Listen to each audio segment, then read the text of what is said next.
Hey, Fuzzle Napkins, it's Lurks here, and I'm apparently not quitting art?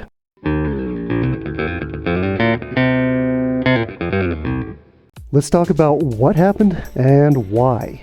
You may remember that just last week I made a video talking about how I was giving up on my challenge that I gave myself to draw furry artwork every day for a year and see how good I could get.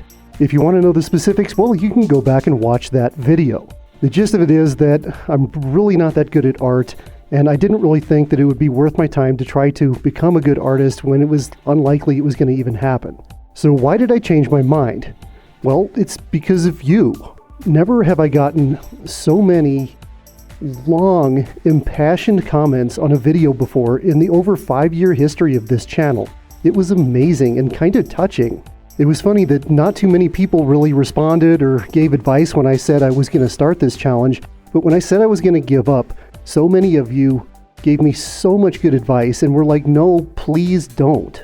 Even though I'd pretty much given up in my head and I was kind of like, yeah, I'm just going to move on with my life. I have other things to do.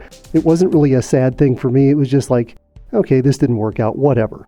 I'm going to keep going because that's what a lot of you want to see, and that's part of having a successful YouTube channel is making content that people enjoy seeing. And apparently there are quite a few of you out there who would enjoy seeing my progress as a furry artist. So I'm going to give it another shot, and I'm going to set myself up for more success this time. I've done a lot of work in the last week trying to figure things out. Now, a lot of people said that I should be starting with traditional media rather than digital. And I get that. I actually do draw a little bit better with pencil and paper than I do digitally. So I'm going to kind of take that advice mostly, but I'm still going to do some digital art just so when I do make the final transition from pencil and paper sketchbooks to digital, it's not a huge learning curve. Also, digital is a lot easier to share with people. Another issue I think that was holding me back was that the software I was trying to use was just overly complicated for a beginner. So I found another simpler software. The interface is really easy to figure out. The learning curve was super short. Some people are not going to be happy about what I chose, but again, I can upgrade later as I get better. I do plan to do a lot of my practice with pencil and paper, and then now and then maybe I'll do a stream, or maybe I'll just jump on and try to do some digital stuff. The other thing I'm going to do to set myself up for more success than I had previously is actually watch tutorials and read tutorials on how to draw furry artwork rather than just basic drawing, how to draw shapes and stuff like that. That's great. You need to know how to do that to draw any kind of art, but I think I can develop that along the way, and it's going to be a lot more enjoyable to actually draw day in and day out if I'm drawing something I enjoy doing. Drawing circles and squares and triangles is just not that fun. So I kind of showed you last week what my skill level was. It was about like a 5-year-old. Now, I followed a tutorial on YouTube by someone called Star Fox.